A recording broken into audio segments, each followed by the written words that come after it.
Assalamualaikum warahmatullahi wabarakatuh.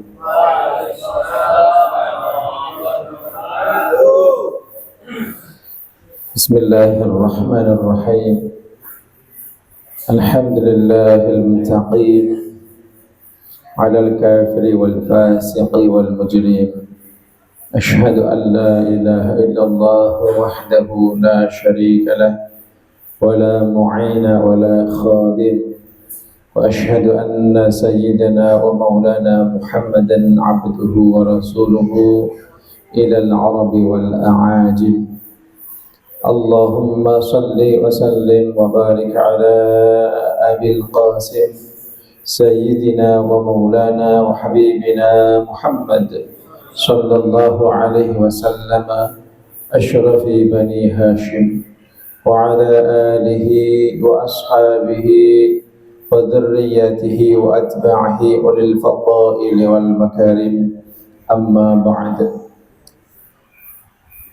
Jamaah pecinta majelis ta'lim secangkir hikmah rahimakumullah, puji dan syukur kiranya marilah kita sampaikan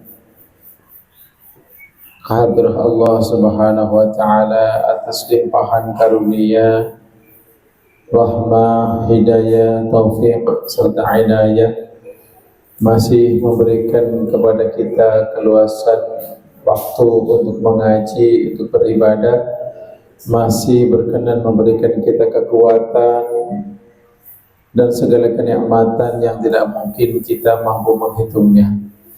Kita hanya diperintahkan untuk selalu bersyukur kepadanya di setiap waktu, karena memang nikmatnya, karunia pun tidak pernah terputus sepanjang waktu. Kemudian salawat, salam serta keberkahan marilah kita sampaikan, kita doakan semoga tercurah atas panutan kita Nabi besar Muhammad sallallahu alaihi wasallam, insan yang paling mulia, yang paling dicintai oleh Allah Subhanahu wa taala, dan juga terlimpah atas keluarga beliau, para sahabat beliau serta keturunan beliau ila akhir zaman, seluruh pengikut ajaran Islam dimanapun berada. Mudah-mudahan kita selalu dalam lindungan Allah Subhanahu wa taala. Amin ya rabbal alamin. Bapak-bapak sehat semuanya?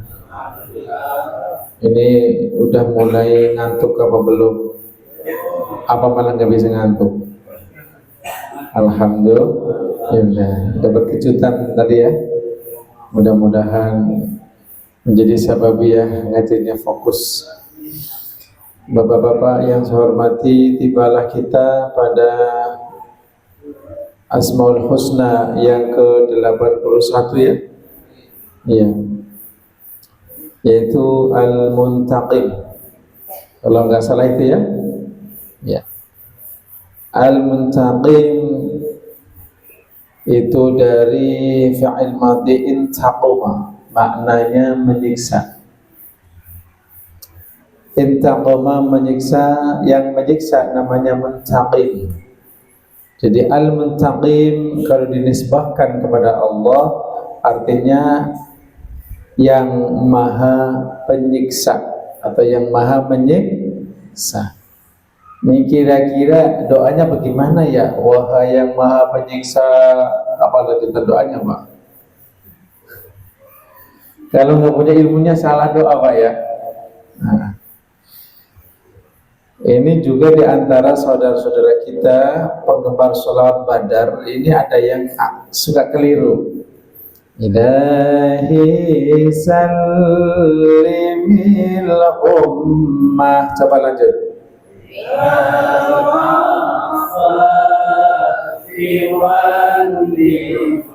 Apa ayo stop. Ilahi sallimil ummah minal afati wan. Ayo, ni'mah apa niqmah? Ayo, ragu-ragu. Salah. Ilahi, wahai Tuhanku, salim, selamatkanlah al-ummah, umat ini, minal afati, dari segala mara bahaya. Dan kalau wan nikmah, selamatkanlah dari nikmah. Salah nggak berarti? Ada yang pernah ngingetin seperti ini? Anda sendiri yang bacanya salah ngingetin saya jadinya. Luar biasa. Wan nikmah. Buka dah, kalau nggak percaya buka di YouTube boleh, di Google boleh, silakan. Selamatkanlah dari nikmah, dari siksa. Selamatkanlah dari ni'mah. Lolos mulu nikmatnya. Nah, kalau kita nggak ngaji mungkin banyak yang masih salah gitu Pak ya. Ya makanya kalau baca apapun, belajar apapun jangan otodidak ya. Jadi masak beras jadi nasi pun kalau sembarangan sampai 2 jam juga nggak matang-matang. Kok nggak dipencet yang ini, yang cooking. Karena apa? Nggak pakai ilmu. Dari mana ilmu? Jadi istri ngasih tahu, Pak. Mau tahu begini aja, Pak. Nikmah, selamatkanlah umat ini dari mara bahaya, dari penyakit yang menular dan sebagainya, dan dari nikmah, dari wa min hammin wa min ghammah. Itu jelek-jelek semua ya. Di akhir badriyah Allah. Kalau nggak percaya nanti browsing ya sholat badar teksnya. Gitu. Ustadz juga banyak yang lupa, makanya nggak berani baca sholawat badar. Mentornya sama tawasalnya doang udah. Tawasalna bismillah. Udah ulangi lagi di depan lagi. Karena apa? Karena masih belum yakin kayak ini. Apa ni'mah ya? Tapi tulisan latinnya apa? Al-ni'mat, nikmat, ya kan? Nah, yaudah kalau untuk Latin nggak apa-apa, yang penting Arabnya. Itulah intaqama, menyiksa, muntaqim yang menyiksa, al-muntaqim yang maha menyiksa. Kalau bisa, walaupun cakep namanya, kalau punya anak laki-laki jangan dikasih nama muntaqim. Apa muntaqim? Yang suka nyiksa. Cakep bahasa Arab ya. Muntaqim, mu'adzib, yang mengazab. Ta'udzubillah min dzalik. Makanya kalau mengasih nama, walaupun udah dari Google yang Islami, serahkan dulu sama Ustadz ini gimana, ya. Oke, kita lanjut ya. Iya. Namanya siapa? Jahil. Masya Allah. Hutomah, cantik ya, nama apa itu? Ya oke. Al-Muntaqim.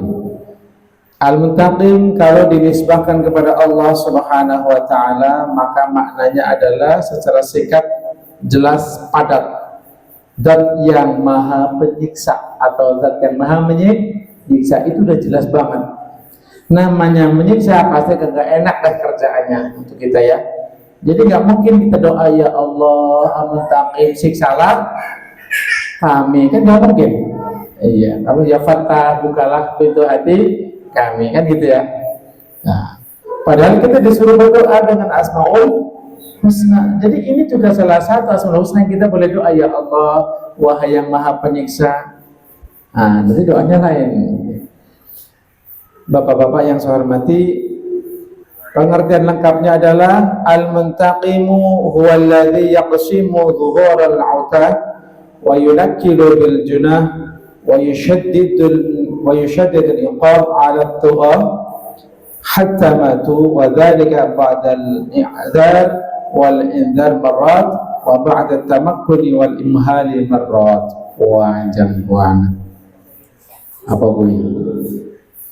Al-Muntaqim, definisi yang paling bagus, yang paling sempurna untuk Allah, huwa alladhi yaqsimu dhuhural 'utah, yaitu zat yang menghancurkan kerasnya kesombongan orang-orang yang takabur. Zat yang menghancurkan kesombongan orang-orang yang takabur. Kekuatan orang yang takabur, yang sombong, ini dihancurkan oleh Allah Subhanahu wa taala hatta mata, sampai mati. Jadi itu siksaannya terus sampai dia mati. Contohnya siapa? Yang sombong banget sampai mati disiksa oleh Allah. Firaun. Firaun sombongnya sampai pengen diakui sebagai Tuhan, sesembahan. Matinya bagaimana? Firaun, masih ingat nggak? Melek dia. Mati kan? Sampai mati nyiksanya. Jadi nggak di stop dulu sampai mati. Siapa lagi? Musuhnya Nabi Ibrahim. Namrud. Namrud ini dalam riwayat kalau membunuh orang ini nggak pakai pedang, Pak. Cukup pakai cakarnya aja, Pak. Dibelah itu udah ada musuhnya. Udah cukup gitu cara bunuhnya. Tuh, Firaun Namrud.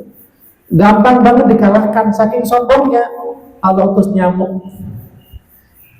Allah Subhanahu wa ta'ala mengutus nyamuk menyerang pasukannya. Mati semua. Tinggal satu nyamuk yang masih disisin Allah. Untuk siapa? Namrud. Masuk ke telinga. Ya kalau manusia kan nggak bisa masuk kalau melihat. Kalau nyamuk bisa. Nah jadi kalah sampai mati. Nyamuknya menyakiti, otaknya mulai puyeng dia. Pukul pakai pedang, pakai macam-macam, mati juga kan? Sampai mati. Siapa lagi yang sombong? Siapa lagi? Coba bapak ingat. Apa namanya? Masih ingat namanya? Kalau harta penemuan namanya harta apa ya? Qarun. Bagaimana? Dia sombong. Di zaman Nabi Musa alaihissalam, bahkan Qarun ini tadinya beriman kepada Nabi Musa alaihissalam. Bahkan pintar membaca kitabnya Nabi Musa. Apa kitabnya namanya? Bukan Al-Barzanji. Kitabnya namanya Taurat. Suaranya bagus, cerdas, alim. Orang alim, orang cerdas biasanya itu kalau punya jabatan di pekerjaan yang tertinggi dia, sehingga cepat banget dapat harta. Perekonomiannya maju, bisnisnya oke, bagus, jadi saudagar.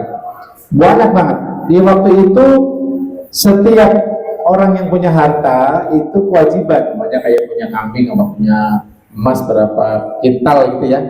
Maka kalau mencapai nisabnya itu cuma 1/100-nya atau 1/1000-nya itu zakatnya, sedikit banget, ya, sedikit banget, 1%-nya. Jadi kalau punya kambing 100 cuman wajib bayar zakatnya 1 kambing. Kan gampang ya, nggak mau, sombong dia merasa saya yang punya usaha ini, nggak ada hubungannya dengan Allah. Padahal dia itu paribasan ngemis-ngemis ya, sama Nabi Musa alaihissalam, kepengen dapat harta yang banyak. Ternyata Qarun tidak mau melaksanakan perintah Allah zakat, ditarik zakatnya, dia marah. Bagaimana cara matinya? Fakhasafna bihi wa bidarihi. Allah Subhanahu wa ta'ala menyampaikan, maka aku tenggelamkan dia, ditenggelamkan di tanah, Pak. Dia wa bidarihi, dan rumahnya, sehartanya, semuanya masuk ke tanah. Terus. Jadi kalau ada orang yang berbuat maksiat mencontoh si Qarun, maka dia saat itu Qarun dapat dosanya. Sebagai contoh orang yang sombong karena harta. Na'udzubillah min. Yang pertama, Allah menghancurkan kesombongan orang-orang yang takabur. Yang kedua, wa yunakkilu bil junah, yaitu Allah Subhanahu wa ta'ala dan yang menyiksa orang-orang yang suka berbuat durjana, suka berbuat durhaka, ya. Jadi kalau punya dosa bangga, malah tidak tobat kepada Allah Subhanahu wa ta'ala. Udah dikasih waktu biar tobat, nggak mau tobat. Udah diingetin oleh para ulama, dai jangan melakukan riba, jangan korupsi, masih ngerjain mulu. Nah, orang yang seperti ini akan disiksa oleh Allah Subhanahu wa ta'ala. Wa yushaddidul iqaba 'ala tugha. Yang ketiga, yang memberatkan siksaan bagi orang yang sesat lagi menyesatkan. Kalau sesat sendiri dia dapat siksaan, sudah sesat menyesatkan, ya. Nah, Allah Subhanahu wa taala menyampaikan kepada nabinya untuk disampaikan oleh Nabi sallallahu alaihi wasallam, "Wa man da'a ila dhalalati kana 'alaihi min al-ithmi mithlu athami man tabi'ah." Orang yang mengajak kepada kesesatan akan mendapatkan dosa, ya, dan dosa orang-orang yang mengikutinya. Dia sesat dapat dosa, dia menyesatkan berdosa, dosanya orang yang dia sesatkan sebagiannya juga dia mendapatkan dosa. Karena bermacam-macam dosa yang murakkab, yang udah double-double tadi, maka dia siksanya lebih berat. Jadi kalau mau jadi provokator yang cakep, ya. Ayo ngaji, ayo jamaah di masjid. Tapi kalau di masjid sandalnya hilang mulu, ya udah jangan pakai sandal masjid lah. Yang penting datang ke masjid, pakai sepatu, ya. Baik. Bagaimana Allah Subhanahu wa taala kok melakukan itu semua? Wa dzalika ba'dal i'dzar wal indar. Dan semua itu Allah lakukan, menyiksa dan sebagainya tadi, setelah Allah memberi peringatan, memberi waktu, dibiarin dulu, dikasih kesempatan. Jadi al-muntaqib ini efektifnya kalau sudah bolak-balik dia melakukan kesalahan, diberi kesempatan, Allah mengutus nabi, mengutus para dai, mengutus ulama, ya, menyampaikan ajarannya, bolak-balik dia mendengarkan, cuek aja. Ini al-muntaqim efeknya di apa? Efektifnya di situ. Jadi masih diberi kesempatan, ya, masih diimhalkan, dibiarin aja. Nah, kejam yang mana, Pak? Kejam yang kalau orang salah langsung disiksa, apa orang yang salah dibiarin aja, nggak disiksa, dikasih nasihat, nggak mau, biarin aja, sampai pada saatnya dia disiksa sampai mati. Kejaman yang mana? Yang terakhir. Kenapa? Lebih dahsyat siksaannya. Kalau orang salah, umpamanya orang sholatnya agak berantakan, ya, bacanya ngawur, tiba-tiba diingetin sekali, oh ya saya salah, tiba-tiba dapat hukuman, dia umpamanya ada jatuh, gitu ya, dia jatuh sakit, disadar mungkin sholat saya kurang bagus kali ya, dia mau sadar, akhirnya dia mau memperbaiki sholatnya. Karena apa? Karena musibah yang ada pada kita, Pak, itu kadang-kadang karena kesalahan kita sendiri, Pak. Bisa jadi karena ibadah kita gak hati-hati, kita gak memperhatikan anak yatim, orang-orang yang lemah, yang tidak punya. Jadi kita diberi peringatan oleh Allah. Kalau kita sadar, masih begini, ya. Shallu ala Nabi Muhammad. Itulah Allah Subhanahu wa taala, zat yang maha penyiksa. Karena itulah, dengan syarat Allah memberikan tempo, memberikan waktu kepada mereka, maka kalau mereka tidak taubat, siksaannya sangat berat sampai mati, didobel dah hukumannya. Hadirin rahimakumullah, Allah Subhanahu wa taala tidak akan menyiksa satu kaum sebelum datang para utusan kepada mereka. Sebagaimana Allah Subhanahu wa taala berfirman, A'udzu billahi minasyaitonir rajim, wa ma kunna mu'adzibina hatta nab'atsa rasula.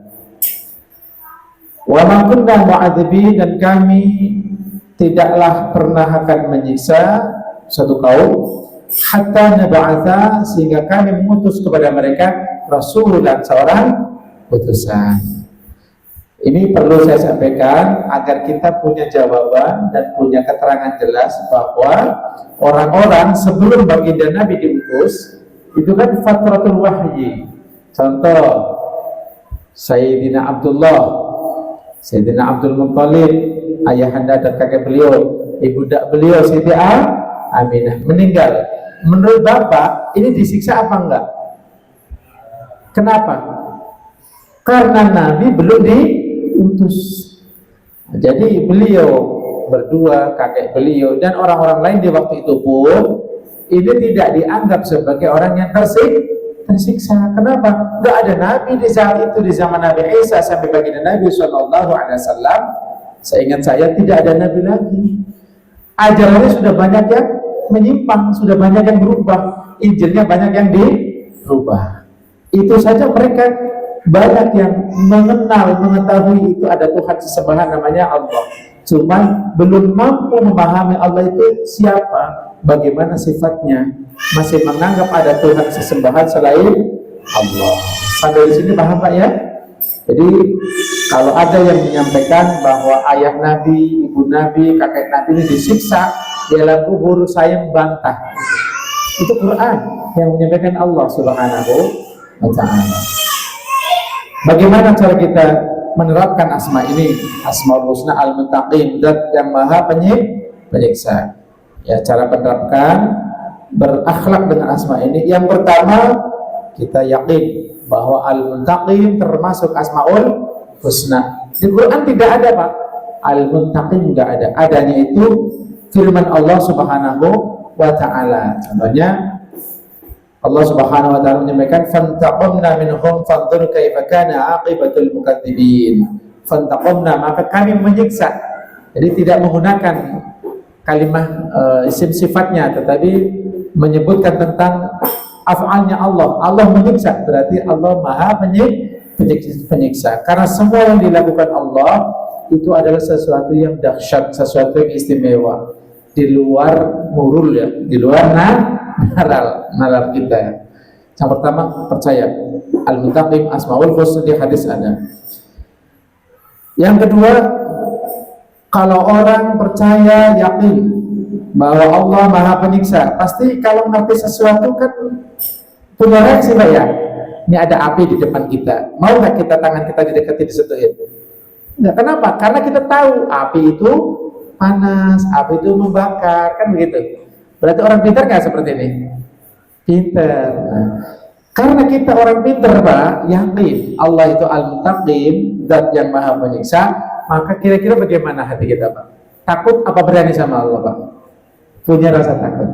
Kita harus mempunyai rasa takut kepada Allah Subhanahu wa Ta'ala. Kalau bapak-bapak mungkin dengar cerita siksa kubur Pak ya, di film-film kan ada sekali ya Pak ya.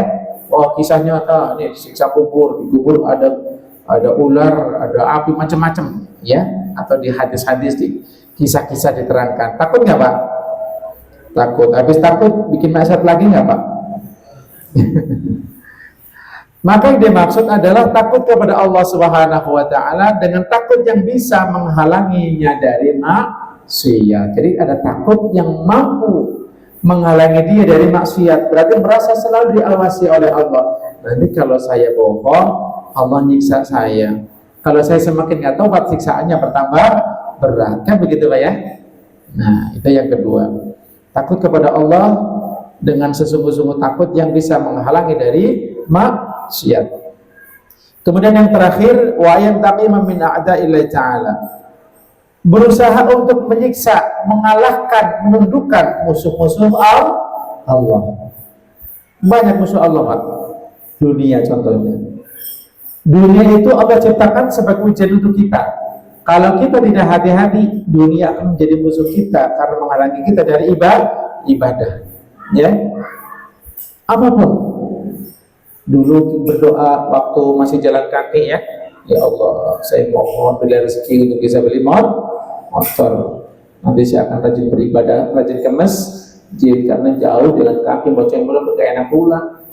Kasih motor baru, nggak kelihatan nih, mana anaknya nih? Berubah. Dia lupa akan janjinya sendiri ya.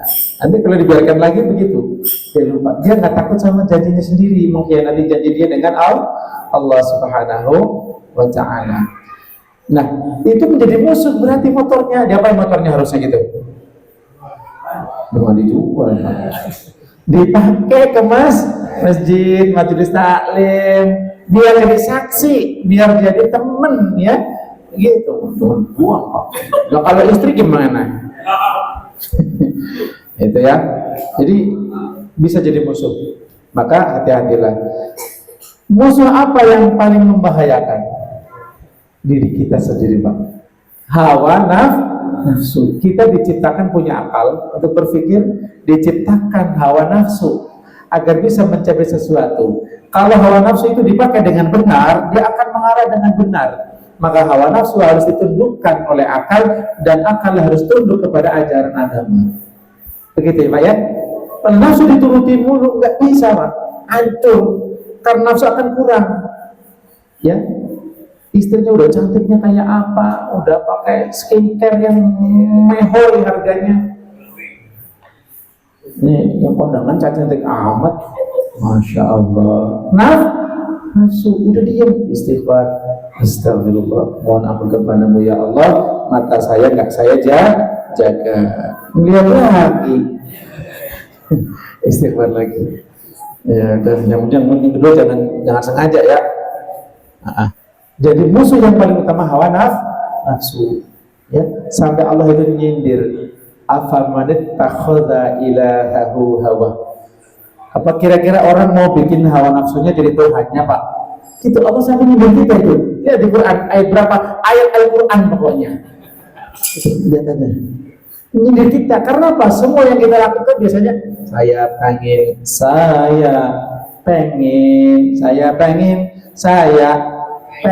terus pengen terus. Nggak bakal puas Pak. Ya. Baik, itulah cara penerapan Asmaul Husna Al-Muttaqin. Mudah-mudahan kita selalu mengingat ya, kita mengingat bahwa Allah Subhanahu wa taala masih memberikan kita waktu untuk tobat, untuk mohon ampun. Bagi yang ibadahnya masih belum bagus, ayo ngaji ya. Banyak ustaz di sini ya. Kalau saya hanya menemani bapak-bapak saja mengenal Allah ya. Jadi kalau belum bagus baca Qur'annya, belum bagus ibadahnya, banyak ustaz cepat ngaji ya. Kalau banyak dosa mohon ampun pada Allah. Kalau zalim kepada sesama, balikin haknya ya. Jadi itulah cara kita beriman kepada Allah Al-Muttaqin, zat yang maha penyiksa. Mungkin itu saja yang bisa Al-Fakir sampaikan. Mudah-mudahan Allah Subhanahu wa taala senantiasa menjaga hati kita agar tidak lepas kendali ya, agar kita benar-benar bertuhankan Allah Subhanahu wa taala, bukan bertuhankan akal kita, apalagi bertuhankan hawa nafsu, tapi benar-benar kita tundukkan hawa nafsu sehingga kita bisa dengan ringan beribadah kepada Allah Subhanahu wa ta'ala. Maka sekali-kali ya Pak ya, sekali-kali kita hukum diri kita sendiri. Kalau kita malas ibadah, kalau kita malas ini itu ya, kita pengen dapat mobil, pengen motor aja, pengen punya cita-cita duniawi, siang malam kita pikirkan Pak ya, berjuang Pak, boleh lembur nggak Pak, sebulan aja, ngapain? Beli motor, berusaha ngomong sama atasannya, dapat lembur, jangan kamu jangan lembur, saya aja lembur umpamanya. Yang pengen selamat dari murka Allah, susah banget lemburnya ya. Bangun malam rasanya berat, sama nggak Pak? Bangun malam berat nggak Pak? Sama ya, masya Allah. Jadi tolong diperjuangkan agar kita jadi orang-orang yang selamat, yang ringan nanti timbangan keburukannya. Allahumma amin ya rabbal alamin. Dan saya cukup sekian. Mohon maaf kiranya banyak kata-kata saya, sikap saya mungkin menggelitik atau menyinggung perasaan bapak-bapak semua. Mohon maaf Pak ya. Tersinggung Pak semuanya? Alhamdulillah, saya mohon maaf tapi ya. Allahul muwaffiq ila aqwamit thariq. Wassalamualaikum warahmatullahi wabarakatuh.